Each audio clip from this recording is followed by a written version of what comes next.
Subscribe करिए हमारे channel target UP TET CTET को और बेल आइकन को दबाइए। हेलो फ्रेंड्स, मैं रेनू स्वागत करती हूँ आप सभी भावी अध्यापक एवं अध्यापिकाओं का आपके अपने channel target UP TET CTET में। दोस्तों, आज की इस क्लास में हम पढ़ने वाले हैं आपके डीएलएड 4th सेमेस्टर के फर्स्ट पेपर आरंभिक स्तर पर भाषा एवं गणित के पठन लेखन क्षमता के विकास के अंतर्गत आपके पवन सीरीज के अति लघुत्तरीय क्वेश्चन को। तो यहाँ पर हम क्वेश्चन नंबर 1 से देखेंगे। राजन सीरीज के प्रश्नों को पहले ही हम पढ़ चुके हैं, तो चलिए स्टार्ट करते हैं क्वेश्चन नंबर 1 से। विस्तारित रूप में लिखी संख्या ज्ञात करिए। तो ये देखिए, पहले 5000 लिखा हुआ है, फिर उसके बाद 5000 के बाद फिर 800 लिखा हुआ है, इस तरह से। ठीक है। इसके बाद देखिए फिर 60 लिखा हुआ है, फिर 9 लिखा हुआ है। अब इन सबको अगर हम जोड़ेंगे तो ये आ जाएगा 9, 6, 8, 5। तो 5869। ठीक है। तो इस तरीके से यहाँ पर ये संख्या ऐसे जोड़ करके हमें बतानी थी। क्वेश्चन नंबर 2 है, हिंदी भाषा सीखने के प्रमुख अंग लिखिए। तो किसी भी भाषा को सीखने के लिए सबसे पहले उसकी वर्णमाला का ज्ञान हमको होना चाहिए। जैसे कि अंग्रेजी भाषा में सबसे पहले बच्चों को हम ABCD ही सिखाते हैं, वैसे ही हिंदी भाषा में हम अ आ क ख ग घ इस तरह से हम सिखाते हैं स्वर और व्यंजनों को। ठीक है। तो पहले वर्ण बच्चे सीखते हैं, जब वर्णों को सीख लेते हैं फिर वर्णों को मिला करके, यानी कि जैसे क, ल और म को मिला करके कलम हुआ, तो बच्चों को शब्दों को बनाना सिखाते हैं। जब बच्चे शब्द सीख लेते हैं फिर वो ध्वनि और वाक्यों को भी समझने लगते हैं। तो इस तरीके से भाषा को सीखने के यही अंग है, वर्ण, शब्द, लिपि, ध्वनि और वाक्य। या किसी भी भाषा को सीखने के 4 दक्षताएं कौन कौन सी हैं? सुगोपली, सुनना, बोलना, पढ़ना और लिखना। 2023 के एग्जाम में ये सभी प्रश्न आप देख सकते हो पूछे हुए हैं।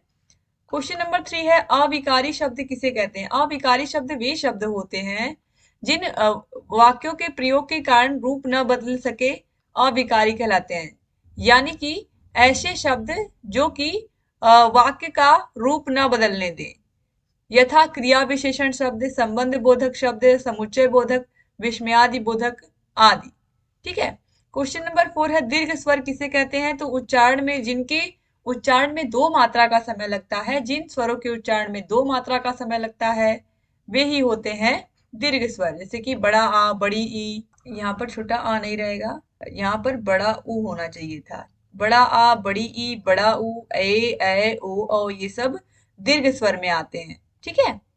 क्वेश्चन नंबर 5 है, अनुनासिक स्वर को परिभाषित कीजिए। तो अनुनासिक स्वर इन स्वरों के उच्चारण में ध्वनि मुख के साथ साथ नासिका से भी बाहर निकलती है, इसके लिए चंद्र बिंदु का प्रयोग किया जाता है। अनुनासिक स्वर हैं संवाद, उंगली, पूंछ, बूंदे, चौंक, चांद। ठीक है। तो ये अनुनासिक स्वर इसको बोलते हैं, चंद्र बिंदु को। 2023 के एग्जाम में ये सारे के सारे प्रश्न आप देख सकते हो पूछे हुए हैं। क्वेश्चन नंबर 6 है, सम संख्या तथा विषम संख्या में अंतर लिखिए। तो वे संख्याएं जो 2 से पूर्ण रूप से कट जाती हैं या विभाजित हो जाती हैं वे सम संख्याएं हैं, जैसे कि 2, 4, 6, 18, 20, 22, 24, 28। और विषम संख्याएं वे संख्याएं जो 2 से पूर्णतः विभाजित नहीं होती हैं, वे विषम संख्याएं कहलाती है, जैसे कि 1, 3, 5, 13, 19। क्वेश्चन नंबर 7 है, श्रुत लेख और सुलेख में क्या अंतर है? श्रुत मतलब सुनना, लेख मतलब लिखना, यानी कि सुन करके जब हम लिखते हैं तो ये श्रुत लेख होता है, सुनकर लिखना। जब विद्यार्थी लिखने में प्रवीण हो जाते हैं और प्रतिलिपि भी लिख सकते हैं तब उन्हें श्रुतलेख की प्रेरणा देनी चाहिए। और सुलेख, सुलेख शब्द लेख से पहले शु उपसर्ग लगाने से बनता है, इसका अर्थ है सुंदर तथा श्रेष्ठ लेख। भाषा शिक्षक को प्रारंभ से ही सुंदर लेख लिखने की आदत डालनी चाहिए। जो बालक प्रारंभ से ही सुंदर लेख लिखता है उसका आगे चलकर हस्तलेख बड़ा ही सुंदर व आकर्षक बन जाता है।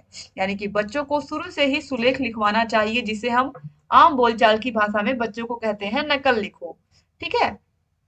क्वेश्चन नंबर 8 है, 64 अमरूद 4 बच्चों में बांटे गए, प्रत्येक बच्चे को कितने अमरूद मिले? तो 64 में 4 से आप भाग दे दोगे तो ये 16 आ जाएगा, यानी कि प्रत्येक बच्चे को हम 16 अमरूद हमने दिया। क्वेश्चन नंबर 9 है, अवरोही क्रम को उदाहरण से समझाइए। तो जब अवरोही क्रम में सबसे बड़ी संख्या पहले आती है और सबसे छोटी संख्या बाद में आती है, तो 50 से कम है 32, 32 से कम है 26, 26 से कम है 19, 19 से कम है 17, 17 से कम है 13। क्वेश्चन नंबर 10 है, विस्मयादि बोधक चिन्ह का प्रयोग कब किया जाता है? तो हर्ष, शोक, उत्साह, आश्चर्य आदि प्रकट करने के लिए हम विस्मयादि बोधक चिन्ह का प्रयोग करते हैं, कुछ इस तरीके से। क्वेश्चन नंबर 11 है अंधकार के 3 समानार्थी शब्द लिखिए। तो अंधकार, तम, अंधेरा या संध्या भी आप लिख सकते हो। ठीक है। क्वेश्चन नंबर 12 है सर्वनाम के कितने भेद होते हैं। तो सर्वनाम 6 प्रकार के होते हैं। पुरुषवाचक सर्वनाम, निजवाचक सर्वनाम, निश्चयवाचक सर्वनाम, अनिश्चयवाचक सर्वनाम, संबंधवाचक सर्वनाम और प्रश्नवाचक सर्वनाम। क्वेश्चन नंबर 13 है 65,342 व 7 से भाग देने पर भागफल एवं शेषफल ज्ञात कीजिए। भागफल आप इसको जब भाग दोगे 7 से इस तरह से 65,342 तो 9 बार लेकर के जाएंगे तो ये आ जाएगा 63।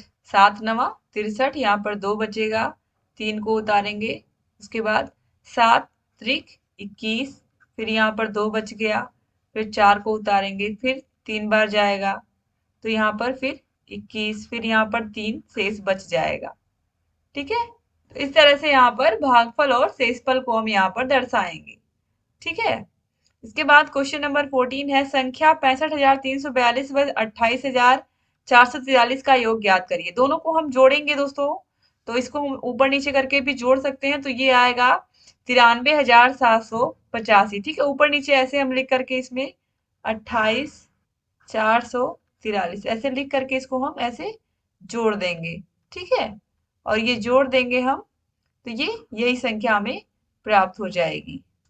क्वेश्चन नंबर 15 है प्राकृतिक संख्या किसे कहते हैं, या जिसे हम प्राकृतिक संख्या नेचुरल नंबर किसे कहते हैं। तो वे संख्याएं जिन संख्याओं की सहायता से हम वस्तुओं को गिनते हैं या गिनने की संख्याओं को ही हम प्राकृतिक संख्या कहते हैं।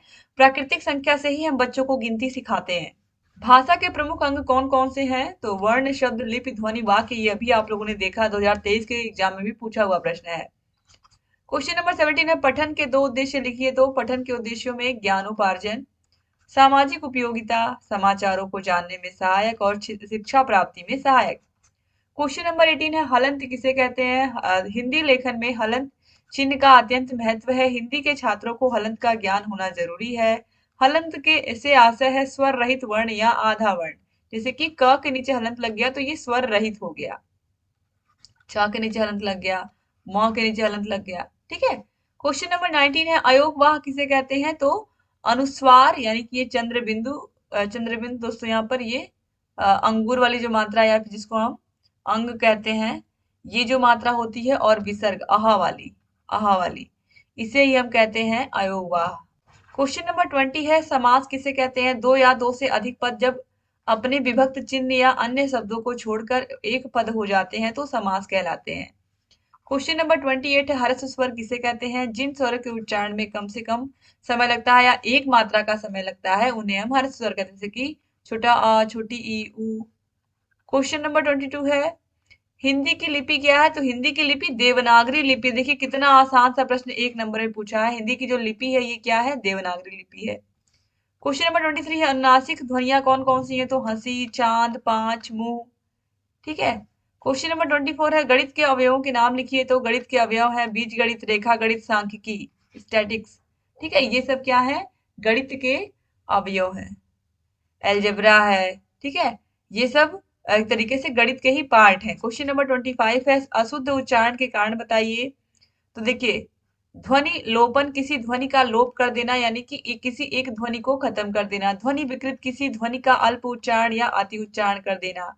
ध्वनि का सही ज्ञान ही ना होना कि कैसे कहाँ पर कितना तेज बोलना है, कितने धीरे बोलना है।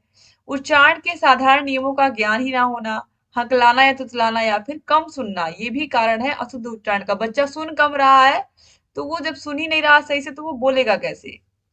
क्वेश्चन नंबर 26 है ध्वनि की परिभाषा लिखिए। तो ध्वनि का अर्थ केवल उन ध्वनियों से है जिनका प्रयोग मनुष्य बोलचाल में करता है, जिन्हें लिखित रूप में प्रयोग करने के लिए विभिन्न लिपि चिन्हों का प्रयोग किया जाता है और इन लिपि चिन्हों को ही हम वर्ण कहते हैं। ध्वनि भाषा की सूक्ष्मतम इकाई है। क्वेश्चन नंबर 27 है संयुक्त व्यंजन किसे कहते हैं। तो संयुक्त व्यंजन वे व्यंजन है जो दो व्यंजनों के संयोग से बने हुए हैं, जो दो व्यंजनों के साथ मिल करके, जैसे कि छ है ये तो ये क और श से मिलकर के बना हुआ है। ठीक है।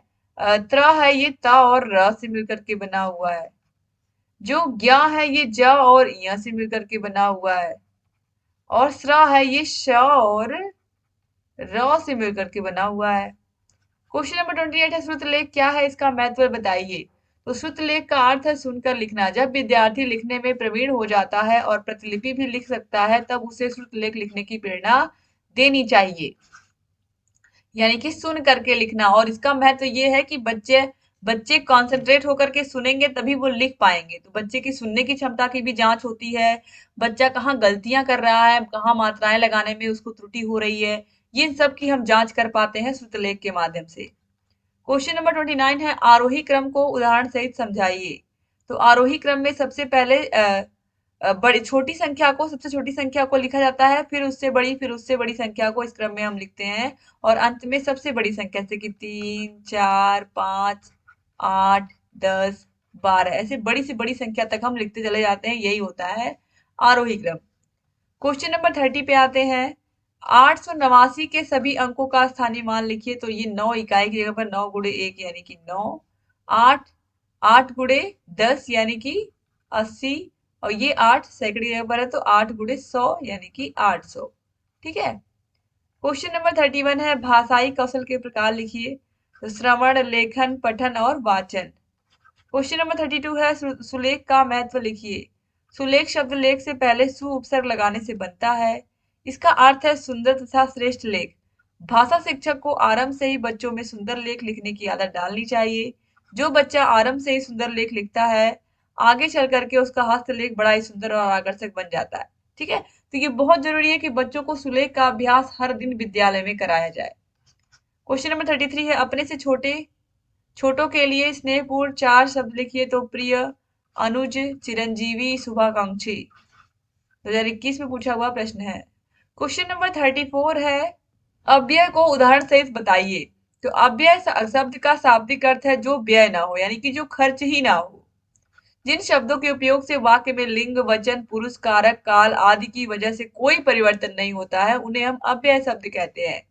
अव्यय शब्द हर परिस्थिति में अपने मूल रूप में ही रहते हैं। इन शब्दों को अविकारी शब्द भी हम कहते हैं, जैसे कि आज, कल, इधर उधर, किंतु, परंतु, लेकिन, जब तक, अब तक, कब तक, कहाँ तक आदि। क्वेश्चन नंबर 35 है अनुनासिक ध्वनि युक्त 4 शब्द लिखिए। तो हंसी, चांद, 5, मुंह, ये सब क्या है, अनुनासिक ध्वनि युक्त शब्द हैं। क्वेश्चन नंबर 36 है संयुक्त स्वर कौन कौन से हैं लिखिए। तो संयुक्त स्वरों में ओ, औ, ऐ है। क्वेश्चन नंबर 37 है राम ने रावण को मारा, वाक्य को कर्मवाच में परिवर्तित करिए। तो राम रावण के द्वारा मारा गया, 2021 में पूछा हुआ प्रश्न है। क्वेश्चन नंबर 38 है लिखना सिखाने की पद्धतियों को बताइए। तो मॉन्टेसरी विधि, रूप रेखा अनुकरण विधि, मनोवैज्ञानिक विधि, चित्रलिपि, पेस्टोलॉजी की रचनात्मक प्रणाली, या फिर जैकपॉट विधि। क्वेश्चन नंबर 39 है पठन की प्रक्रिया में आरोह अवरोह का महत्व बताइए। पठन की प्रक्रिया में जब तक उचित आरोह अवरोह का समावेश नहीं होता है तब तक उसमें सार्थकता उत्पन्न नहीं होती और न ही पाठ्यवस्तु का भाव ग्रहण हो पाता है। पाठ्य वस्तु के भाव के अनुसार उचित आरोह अवरोह का अभाव उसके भाव ग्रहण करने में भ्रम उत्पन्न कर देता है। इसलिए पठन पाठन का मूल तत्व आरोह अवरोह है। अनेक अवसरों पर छात्रों द्वारा उचित आरोह अवरोह का ध्यान न रखते हुए पठन किया जाता है। क्वेश्चन नंबर 40 है अग्नि के 4 पर्यायवाची शब्द लिखिए। अग्नि, अनल, पावक, कृषाण, दहन। क्वेश्चन नंबर 41 है घटाने से क्या आशय है। घटाना, एक संख्या में दूसरी संख्या को कम करना घटाना कहलाता है। घटाना जोड़ का विलोम या उल्टी क्रिया है। क्वेश्चन नंबर 42 है संबोध निर्माण के चरण से आप क्या समझते हैं। गणित की शिक्षा में संख्या बोध का अर्थ है संख्याओं का अंतः प्रज्ञात्मक समझ या बोध। गणित में बोध में संख्याएं, उनका परिमाण, उनका परस्पर संबंध, छोटा बड़ा आदि, उन पर संक्रिया करने से वे कैसे प्रभावित होते हैं आदि सभी चीजों को सम्मिलित किया जाता है।